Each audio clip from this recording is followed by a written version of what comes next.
Uh, Hello, everybody. This is a panel on obviously, of our guests, the ambassadors to Serbia. Let me thank them for being here and taking the time to be our panelists. And on the farthest is Ambassador Sheeb of Germany, Locascio of Italy, Ambassador Godfrey of the United States, and Sam Fabrizi, the ambassador of the European Union, the head of the delegation of the European Union in Belgrade. Now, we only have an hour, so we're trying to be as efficient as possible. We'll be right on time. As you know, this is on YouTube, and that's one of the reasons that we have constraints. So unfortunately, we'll not be taking questions, but I'm sure we'll have a lot to hear on the COVID crisis on this panel. And basically, we divided this in two sections. I will give the Ambassador Fabrizi, who I call the highest common denominator of the European Union, as always, to speak first, and then we'll go down the way people were seated, and then come back. Okay, so everybody will get a chance to speak last and then first. So without further ado, let's go into the nitty-gritty of the subject. And I have to share a personal experience now with everybody, and I'm sure it's not unique. What I was surprised was when this whole thing broke out was how ill-prepared everybody was. It was like a shock, and like nobody ever expected it.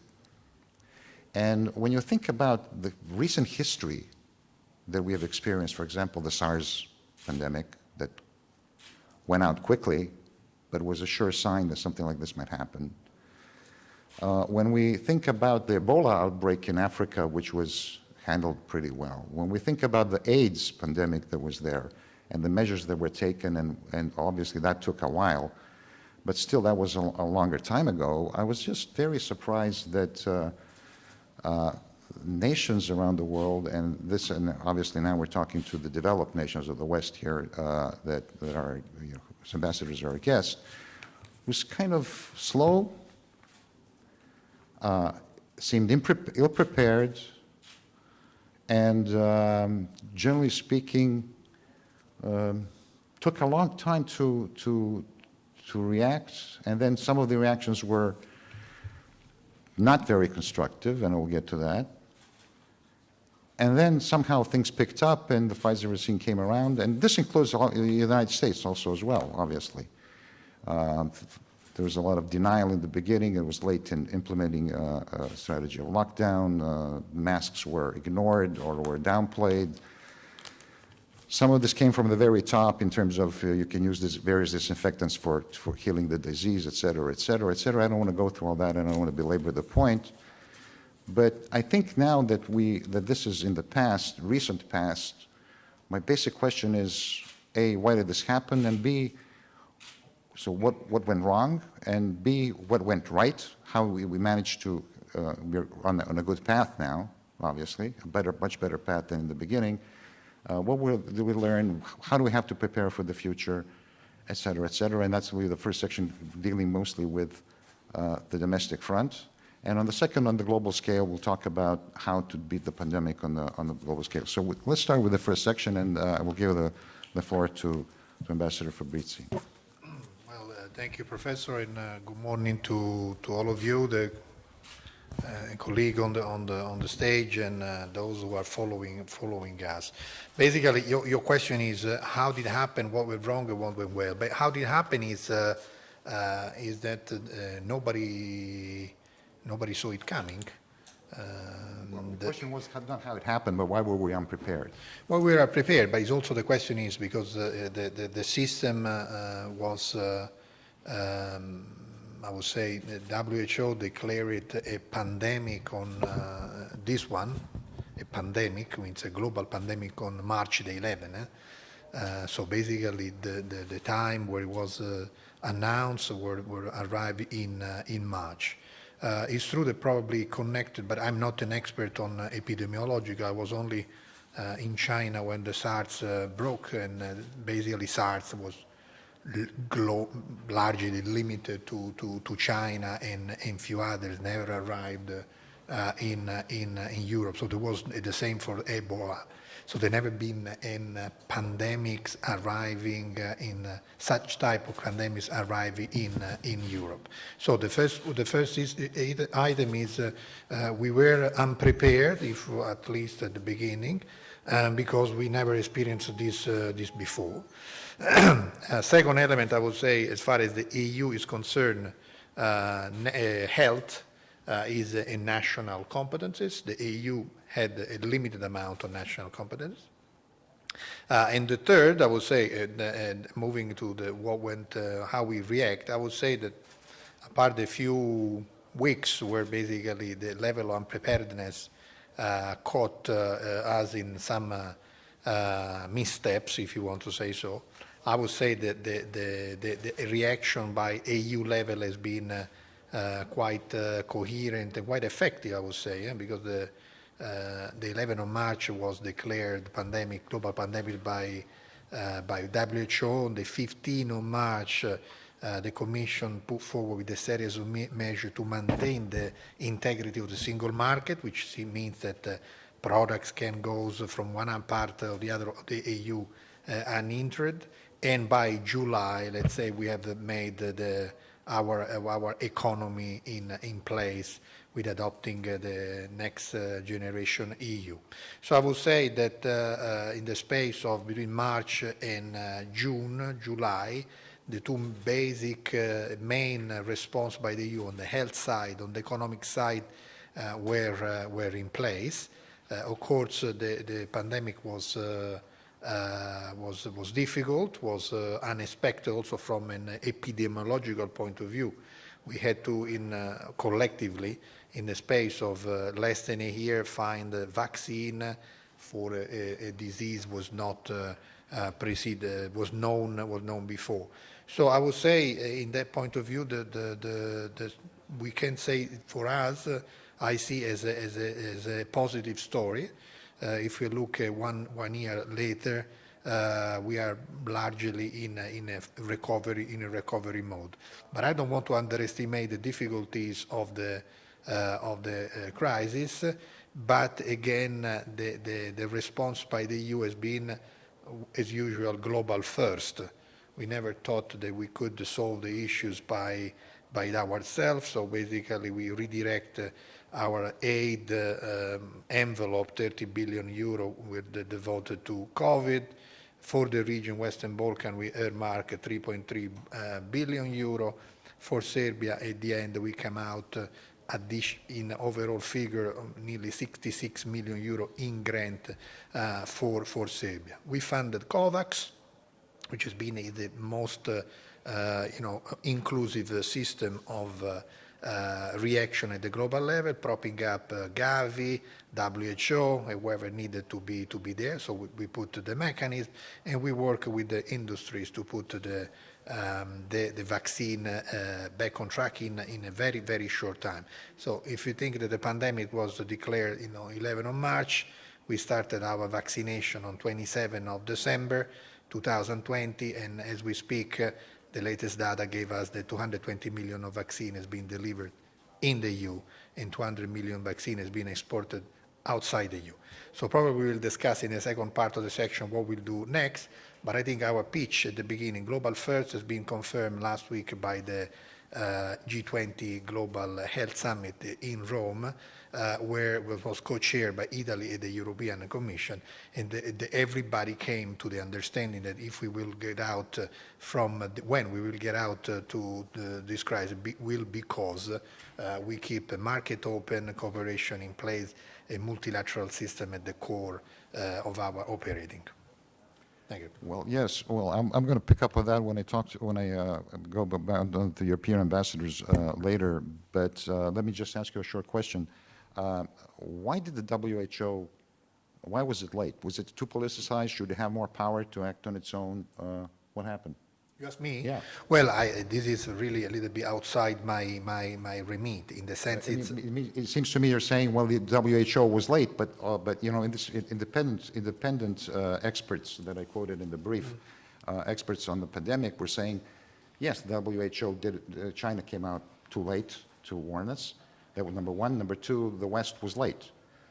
In spite of and the WHO maybe should have some further competences because, you know, it looked like it was sort of like, we'll wait for the WHO, although things were apparent. I'm not saying, what I'm saying is basically that the virus originated in Asia.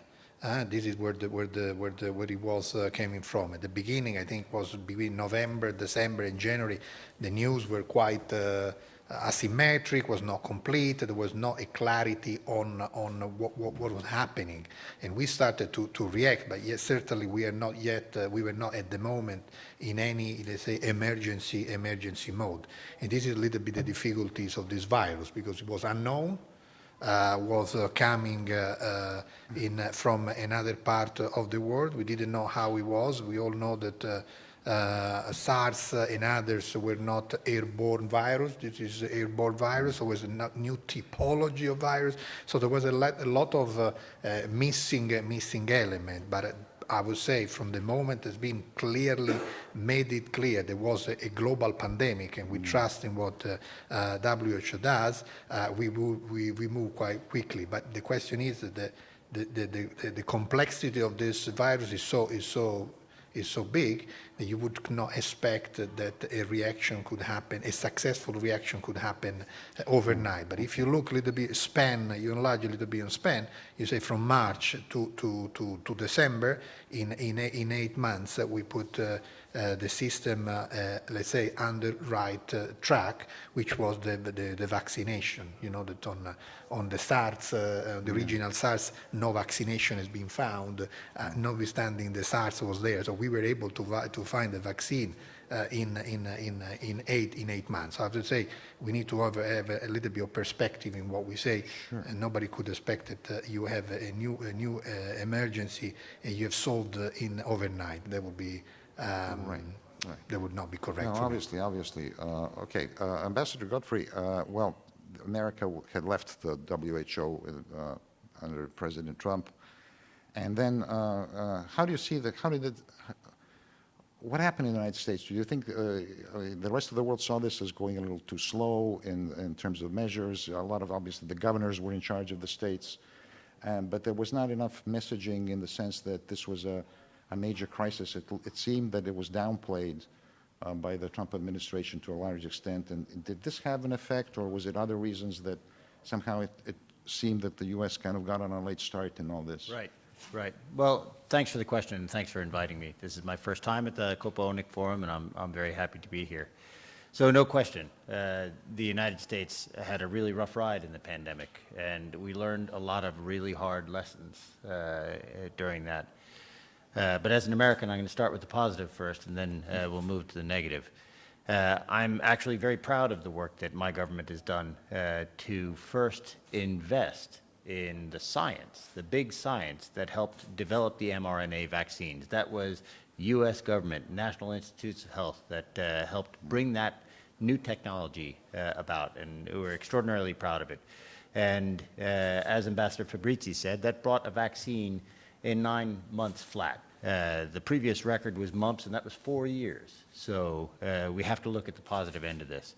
And the United States government also was very active in getting these new vaccines approved, the trials completed, and then the vaccines manufactured. And that's what Operation Warp Speed was about. That was the federal level program to develop the vaccines, fund the research, and the trial programs. And we're very proud of that. And frankly, I think a lot of folks around the world have benefited from that great research. But you're right. In the United States, we struggled. And some of the challenges that we faced in the United States, I think we're faced here in Serbia a little bit. I think one characteristic that Americans share with Serbians is we don't like being told what to do by the government. So that's a challenge we had. And yes, the diffuse nature of our government in the United States also was a challenge. States had authorities that the federal government did not. But the new administration has taken a different tack. President Biden made clear from day one that there was going to be national leadership at the top, and I'm extraordinarily proud of how fast we're pushing out vaccines. President Biden has made the point that the United States always comes out of a crisis stronger, and all signs are that we're going to come out of this crisis stronger as well. I look forward to celebrating the 4th of July like most Americans are, because it looks like we'll be over 200 million vaccinated by that time.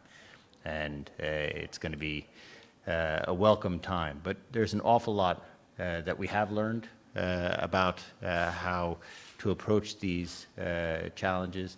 I look forward to the second part of the conversation when we're talking about how we're going to be working with our colleagues in international organizations and with our European partners in particular to make us more resilient and more responsive to the next time that we face this, because it looks like we'll face it again. Well, concerning the United States, let me just ask you a short question. I mean, it's really, the United States is now high up, well, it's high up, unfortunately, on the downside, it's high up in death rates compared to the rest of the world. On the other hand, which doesn't say much, doesn't do the same things that are very good about maybe the health system or the response. But on the other hand, it's up there on top of the vaccines, as you said. It's really an amazing effort that was made to get the vaccine and roll it out so quickly. But it seems to me now that that's not the end of the story, because I think it seems to be there's going to be a limit of the anti-vax crowd is pretty large, and that getting herd immunity is still going to be a struggle. Or am I wrong? You know, it's going to happen all over the world, and I think that governments are looking for incentives to encourage people to get vaccinated. We're beating all of the metrics now, and I'm very proud of that. Everything is moving down, whether it's hospitalizations, new case counts, death rates, they're all moving down in the right direction. But there are an awful lot of people who remain unconvinced. I think that the new CDC rules, which allow travel for vaccinated people, are going to be an important incentive. And I see that some of these incentives are coming here in the European Union. I think Serbia should be very proud of the incentives that it's rolling out. They've worked, and I hope that we're going to be able to continue to encourage people to get vaccinated. But until we're all safe, nobody's safe. The longer the pandemic rages, the more likely additional variants will develop. So it's all in all of our interests that we all share the burden here. Sure. Thank you. Ambassador Ocasio, Italy had a very, very bad time in the beginning, and still very high up in comparative in death rates, given what happened in the beginning. And it seems there was a lot of frustration, and I don't want to dwell on this. I don't want to go back on the dark side of this, but in the beginning, the first reaction, in spite of the long history of the European Union and everything else, was every man for himself. It was, we're going to block, we're not going to export stuff. Italians were particularly hurt by this. So the polls in Italy showed, for example, that Italians expected more help from China than the EU at that point. So question number one is, why was Italy hurt that much? Why was it sort of in the very forefront of this crisis? Is there any specific reason for that? And how did this sort of play out over the whole period up to now? We had another wave, you had another lockdown, not just you, but all other European countries. So maybe you can tell us a little more about how all this played out in your country. No, thank you for your invitation. Thank you for your question. It's a pleasure to come back to the Kopaonik Business Forum, although we are based in Belgrade. But look, as you said, since the outbreak of the COVID-19 pandemic, Italy has been one of the worst hit countries in Europe. And as you said, we paid a very high price in terms of victims. Well, it's not a secret that in the early stages of the pandemic, some mistakes were made on all sides, but This was due, as my colleague Fabrizi pointed out, because we were fighting against a new, unknown, very dangerous enemy. Even the scientists at the very beginning found themselves in uncharted territory. So I think that the first month of since the outbreak of the pandemic were rather complicated for this number of reasons that I just mentioned. Having said that, after this initial moment of loss, we adopted and implemented several rigid measures, including nationwide lockdown, and there was quite, I would say, good participation, a very responsible and disciplined participation by all the Italian citizens to implement all these measures. And on the other hand, we adopted a comprehensive approach to COVID-19 in order to ensure protection of healthcare workers, efficient tracing, swabs performing, effective deployment of more human and economic resources, and widespread compliance with rules such as wearing masks. Even today, just to remind you that in Italy, it is mandatory to wear masks even when you're going around and not only in the closed spaces. All in all, I think that if we look back to what happened last spring and where we are today, I think that we made terrific improvements, not only in terms of dealing with the COVID-19, in the sense that now situation is looking much better. There is less pressure in the intensive care units. There are less victims, less new cases.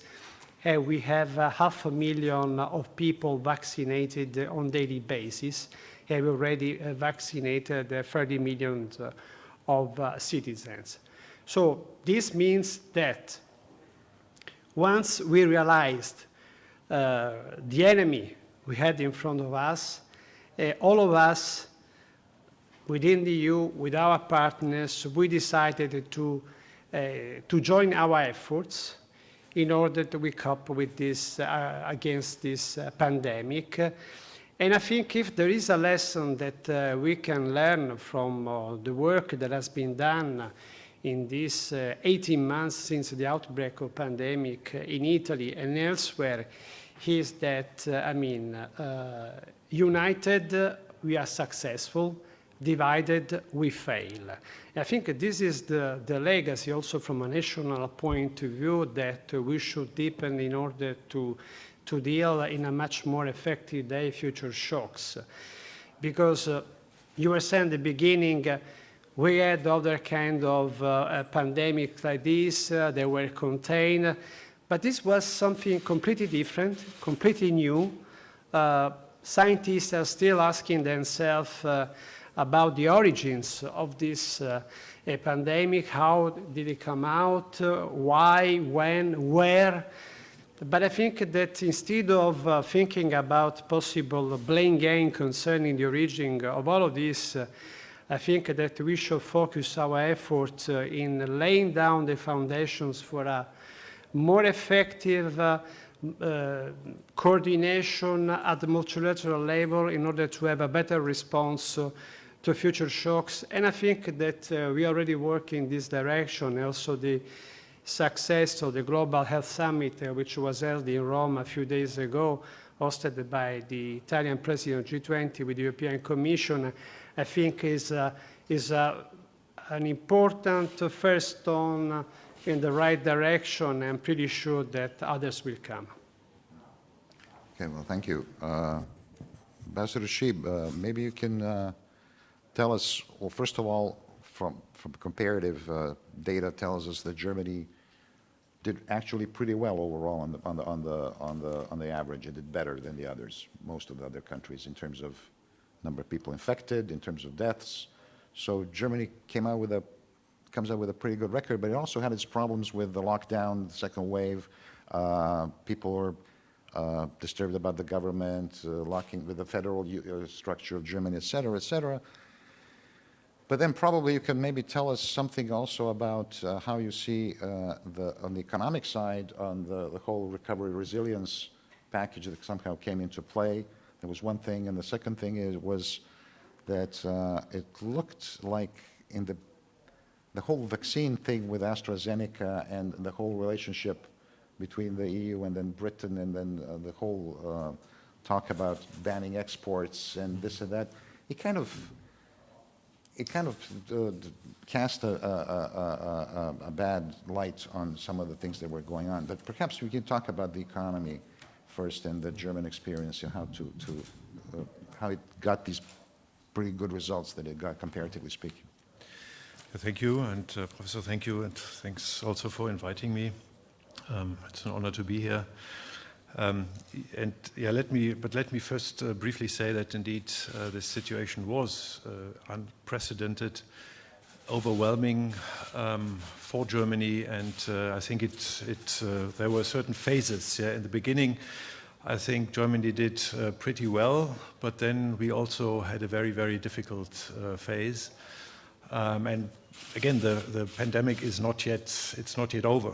So we have to still to be very, very careful. I think for Germany, but also let me say, I think it is very important to discuss what went wrong, what went okay, and then to draw the right lessons. But not only to focus on kind of who did what in a bad way. So I think looking ahead, drawing the right conclusions is what is now and this is already happening, and it has started, and this is also something we very much support. Now, for Germany, I think it was clear that we wanted to do this together with our partners in the European Union. Solidarity was an essential principle. There was in Germany also there was a discussion, shouldn't we go it alone, so to say, but then it was decided, and we do think this was absolutely the right decision to conquer this pandemic jointly with our friends and partners in the European Union.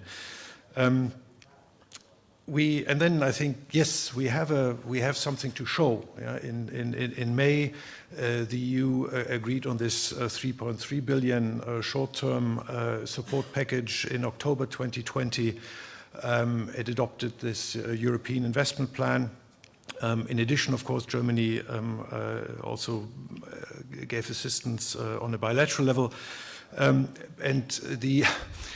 If I may briefly to say that also during the German EU presidency, and we had many other plans, but then of course the pandemic was the item on our agenda, and we managed to adopt the so-called MFF, the budget, the multi-annual financial framework, including this so-called Next Generation EU Recovery Fund, and historic sum of 1.8 trillion euros. And for the first time, the EU is able to borrow money for the recovery. And what is now, I think, important is to recover in an intelligent way, to do it in a smart way. And I think this is also what we have to focus on in the next months and years. Germany, yes, you mentioned this, the federalism and 16 German states with their own competencies. And indeed, it was never easy. But I think also there a number of important lessons have been drawn. The advantage, I think, was that there was this constant discussion at state level, at federal level, which assured a dialogue with many stakeholders. Yeah, so, and because all the measures, also the lockdown in Germany, also contained a number of restrictions of individual freedom. So it was very important to explain to the public what's the rationale. And this was sometimes a rather difficult, even messy process, but I think all in all, we are drawing the right lessons. Now, The current economic situation in Germany, again, this is constantly discussed. Some say the support packages for the German economy are not sufficient. Others say it's far too much money, so to say, or it's not being spent and allocated fast enough. But I think all in all, the picture is okay. I think the forecast for this year, the growth forecast is 3.7%, which is not so bad. And which is also important to mention that the vaccination campaign, which in Germany indeed had a slow start, has been picking up. Yeah, so I think more than 40% of the population has been got their first jab. About 14.3% have been completely vaccinated. I think there's a great and growing interest of people to be vaccinated, because Germany also has this problem of some people not wanting to be vaccinated. But here I think we observe a positive momentum. So the picture, yeah, it's maybe mixed, but definitely more on the positive side. Okay, good. Now, let's go back and now talk a little bit about the world at large. But before we go on, let me just say one thing. You know, first of all, I think it's really important to know what went wrong so we can fix it for the future. You know, so I'm not here to dwell on the bad spots, but for example, is the result of this going to be on the level of the European Union, for example, that we say we're going to put the EU Commission in charge of further things because they did not do a good job at purchasing, they did not have experience, et cetera, et cetera, et cetera. And it was a good move on the solidarity part to move it up and centralize it, but are we now going to back it up with some kind of reorganization, et cetera, et cetera? The second thing is that gentlemen, I have to tell you, I'm sure you read Foreign Affairs. I've been reading about a coming world pandemic in Foreign Affairs for years now. You know, so it's not like something that nobody really expected or anything. It just, certain things were not, I guess, taken seriously enough or done enough in the past because there was plenty of warning. Bill Gates was talking about this 5 years ago. That this was going to be the next big thing.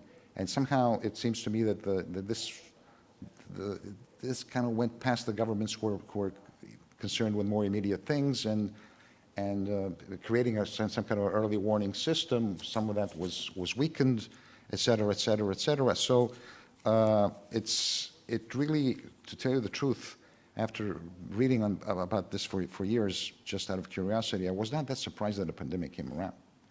But let's not dwell on that. Let's go on to the following. You know, I remember, I don't remember, I was too young for that, but there's these science fiction movies in U.S., you know, sort of science fiction movies that we, in the 60s and the 50s that we saw, you know, and what happens when there's some kind of aliens come to Earth, okay? And what happens first? Well, the President of the United States calls the leader of the Soviet Union back then, okay? So there's this idea we're all in this together, and we need to do something quickly, and so, because this is something that's not going to be contained within countries. And the pandemic at large is big, okay? 83% of the shots given were done in the developed world, in the Western world. Okay, Africa is 1%.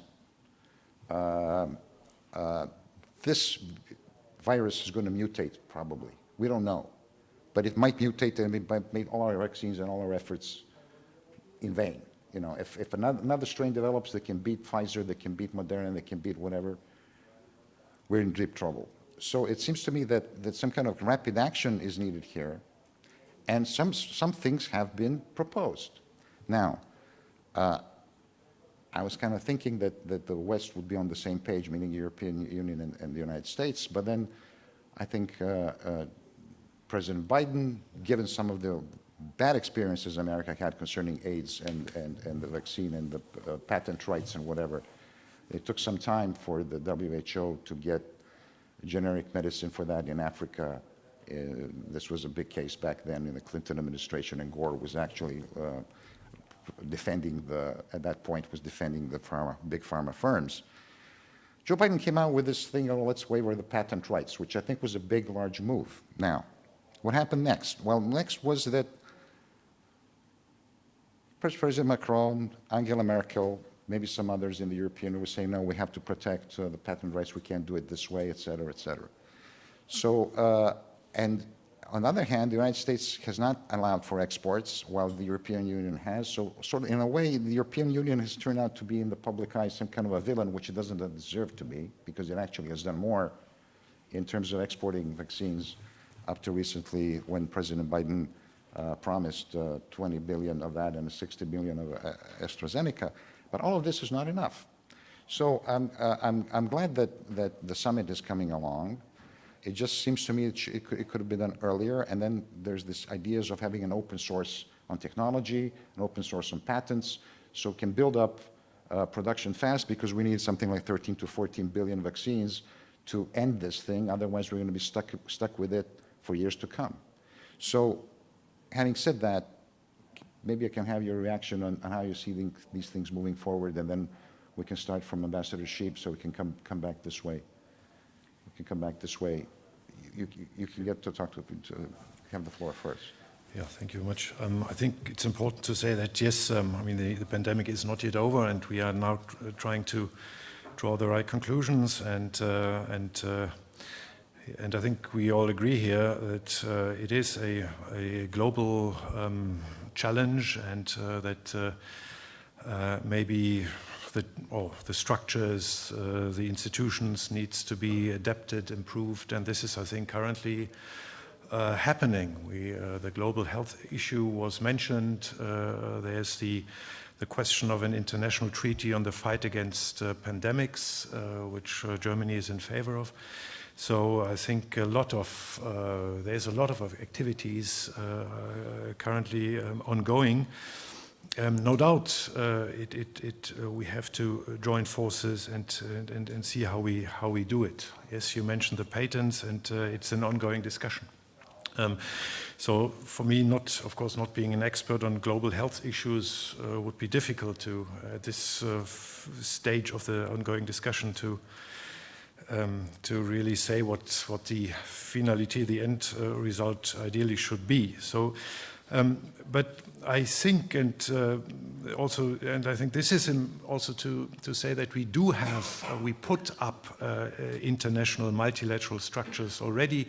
COVAX was mentioned, and yes, you can say it took a while, but I think COVAX is now, it's up and running. If I'm informed correctly, vaccines will be shipped to more than 140 countries by the end of May, including the Western Balkans, of course. And yes, the challenge that this is that the industrial countries have much more vaccines than, say, Africa. Of course, yeah, this is a challenge which needs to be tackled fast. But then again, also to mention BioNTech, Pfizer, I think this is also nobody, I think, expected that it would be possible to have vaccines within a year. Yeah? And we think BioNTech, Pfizer is a very good example of an international, very successful cooperation. I think this year 2 billion doses will be produced, manufactured. So I think this is a success story, one can say. I think indeed we have to improve preparedness. We have to be able, because this might and probably will not be the last pandemic we are faced with. And now it is important to be kind of better prepared next time. Thank you. Yeah, good. Prakash? Ambassador? First of all, let me add one remark to what I said before, because I didn't reply to one of your questions. And I would like to stress that it is true that we were facing an unprecedented challenge, I mean, COVID-19 pandemic. But at the same time, the answer by the European Union was equally unprecedented in terms of financial support provided to the countries affected by the pandemic. And when it comes to Italy, certainly we are We are among the most relevant recipients of such a kind of support, and also the forecast of the growth economy for Italy are quite positive for 0.4% for this year. So I think that when we work together, when there is the right coordination among partners within the EU, with the member states, things can move swiftly in the right direction. Having said that, coming to your previous question, I have to tell you that Italy has always been a staunch advocate of an equitable and universal access to COVID-19 vaccine as an international public good. We remain convinced that no one is safe until everyone is safe, because vaccinating only a part of the world doesn't guarantee any health security.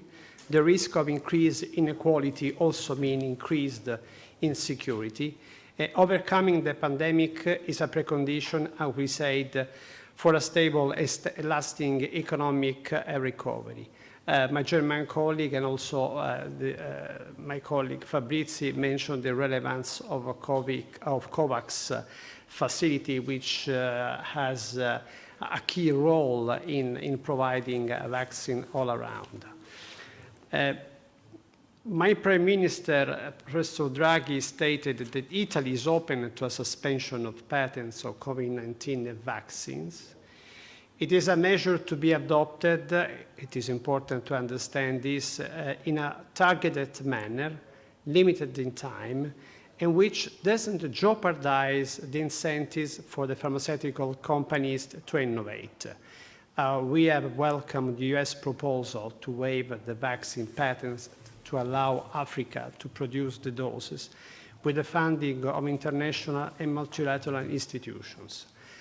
Again, this is the key point in our view.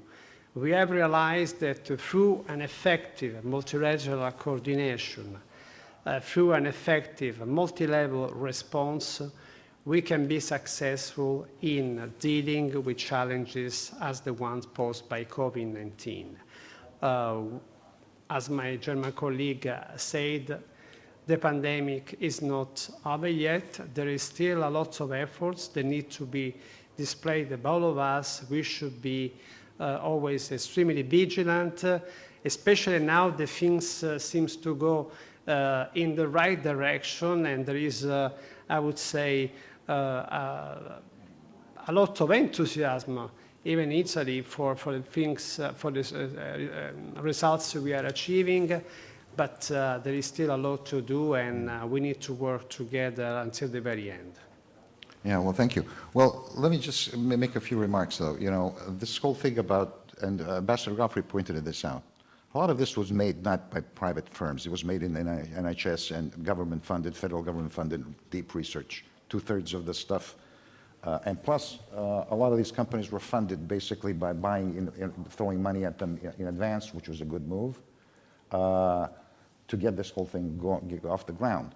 So, you know, the whole argument it's not a very strong argument about innovation and concerning this vaccine. You know, the big pharma got a lot of money in advance. It used a lot of research. Other people were funding, the taxpayers, especially in the United States. And incidentally, the man who did the basis for the vaccine, he was an American. He said, based on research that started in 1976. And what he said was, you know, when this broke out, I just went to sleep because I knew they had the basis to develop this. I just turned around and took a vacation. You know, I have to say that I was pleased to hear President Biden come out with this idea. Maybe he should have consulted with the European partners a little earlier than that, because he kind of blindsided them. And then there was some reaction. But it's not just about the patents. It's about technology transfer. It's about the whole thing, because, you know, the patents are not going to do anything unless people are able to produce it. There's also not just Africa. There's 650 million people somewhere in Southeast Asia that are still lacking vaccines out there. And so it's really, really a large problem. So, Ambassador Godfrey, Sure. Well, one of the great advantages of speaking late in the panel is that you can agree with everything that your learned colleagues have already said in advance, and in particular about the necessity for us to work together on this issue. Yeah, there's a vigorous debate about whether the patents should be open and other people should be allowed to produce on their own.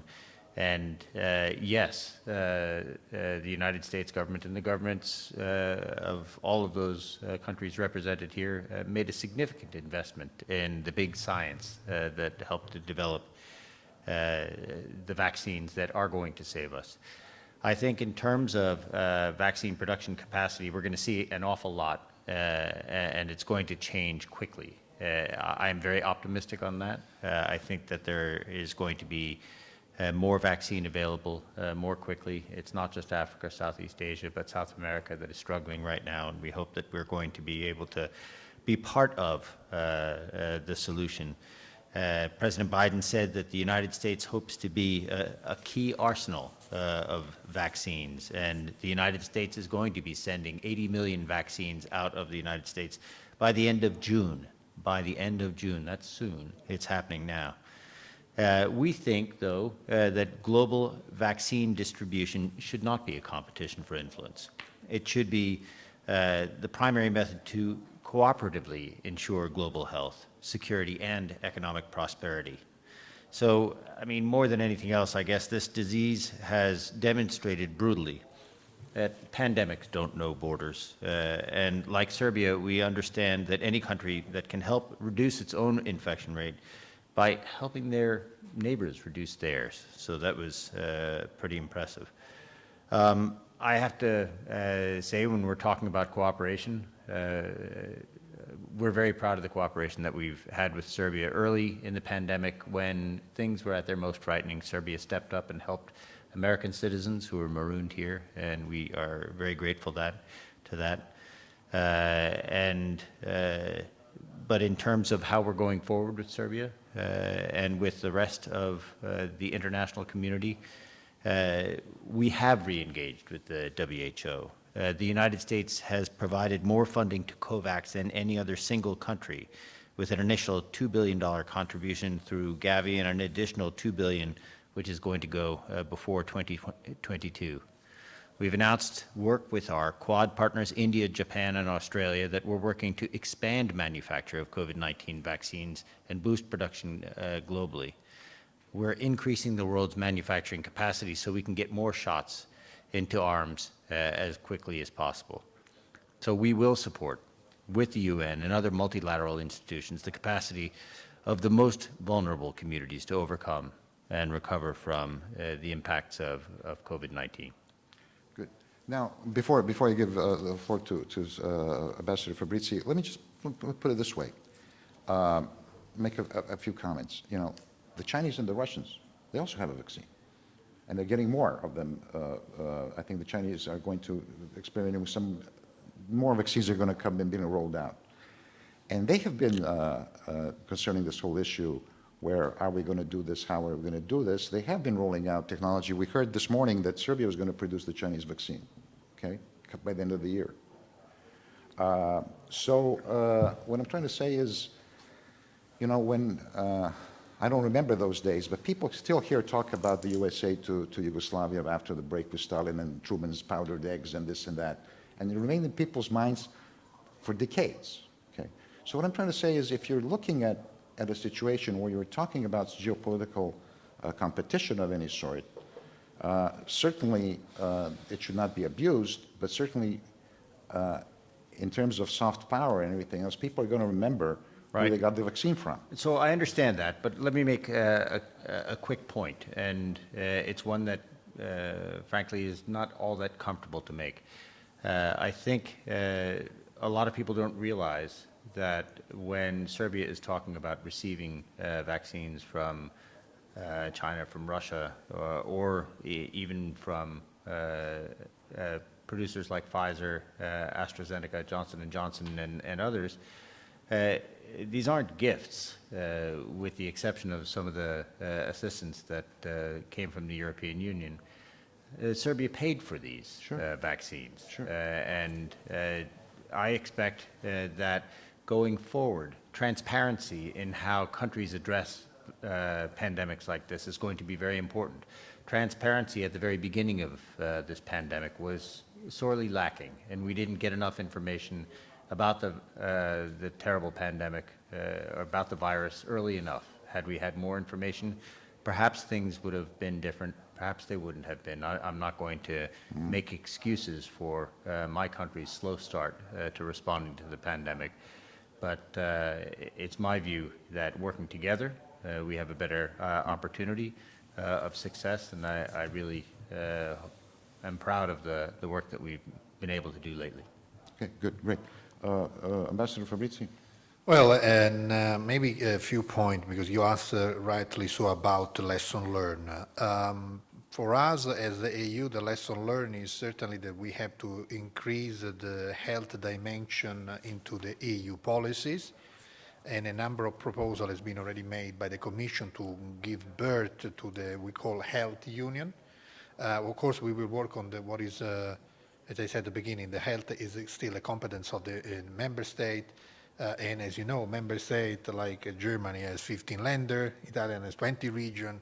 We are democratic countries. We work by principle of transparency, bottom-up, subsidiarity, and we won't change. So what you say, we will work more on the cross-boundary problems. We will reinforce our watchdog system, EMA, European Medical Agency. The Center for Disease Control will be increased, and certainly we will make our system of reaction much more strong. At the global level, I think the G20, I think is still the forum where the major economies converge. I think the agreement, the Rome Declaration, put forward 4 main points that also respond partly to your also sub-question on geopolitical. The first one is the market need to remain open. And I don't think anybody can you can blame EU for many things, because it's a national sport, an international sport. But certainly our consistency or openness of market remain there. The data says we have administered within the EU as many as vaccine we have exported around. I think the good stories like in Israel doesn't come out of the blue. They are basically Pfizer vaccine. Also in Serbia, almost 1 million the vaccine are Pfizer. So we have to look at the fact, otherwise it's difficult to work only on perception. So the market remain to be open. Certainly the question of patent is a big issue. It was part of the Doha agenda in 2000. At that time was for the HIV vaccine, is an unsolved question. The position of the EU is we need to work on voluntary transfer of technology. We don't like obligatory, mandatory transfer. We will work, and this has been a commitment to work in the WTO, another institution with whom we have been always working, and we never detract our attention from the WTO. We will make clear proposal on how to give incentive to the voluntary transfer of know-how linked to patent. Also, the understanding this is the waiver on patent is not a magic wand, because you can give, you can make it open sources on open, and after you have to see how it will be realized, what will be the integrity of the system, and so on and so forth. So it's not a magic wand.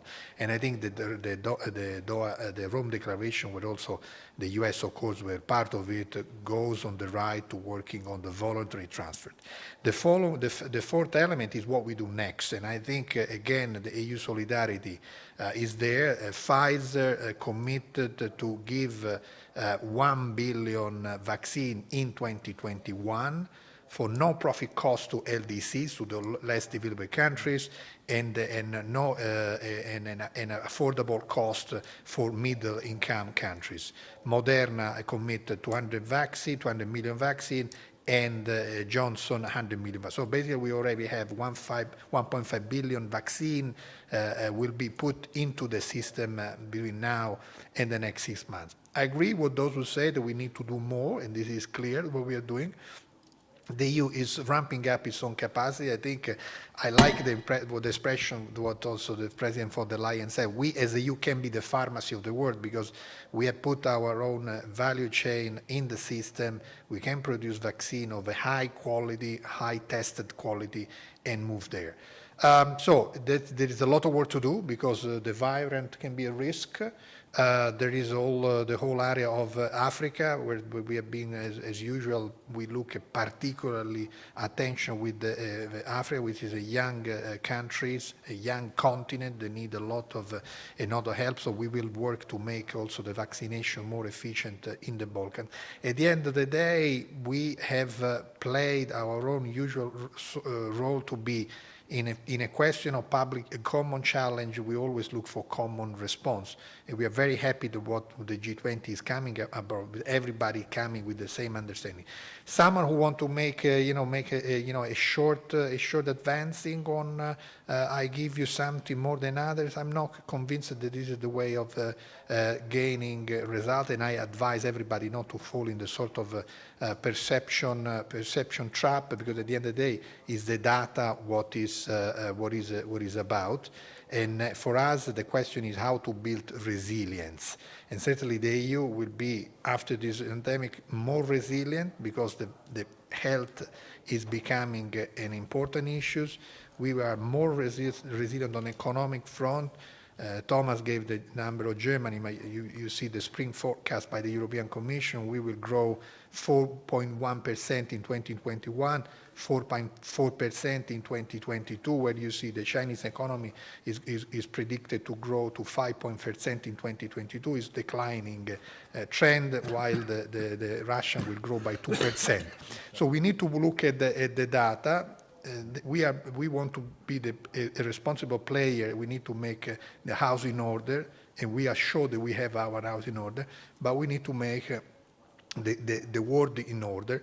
And I think around these four elements, and I said openness on market, working the WTO, working bilateral, work particularly in Africa for us, we gave a strong contribution. If somebody want to make using the value chain for geopolitical measures, you can, but I would warn everybody not to make a shortcut in geopolitics, because we can afford. We need to work all together, and having considered the health as a public good, common public good, we need a public common response. This is our position. We will continue to work in that direction. Good. I'm glad you said that. I think this is a pretty good conclusion of the panel. Gentlemen, thank you for being our guests. Let me thank the ambassadors here for taking their time. And let me just say on a good note, yes, we're in a much better position than a year ago, but still there's plenty of stuff ahead of us, and we'll see next year how things fare. Yeah, Thank you very much. Thank you very much.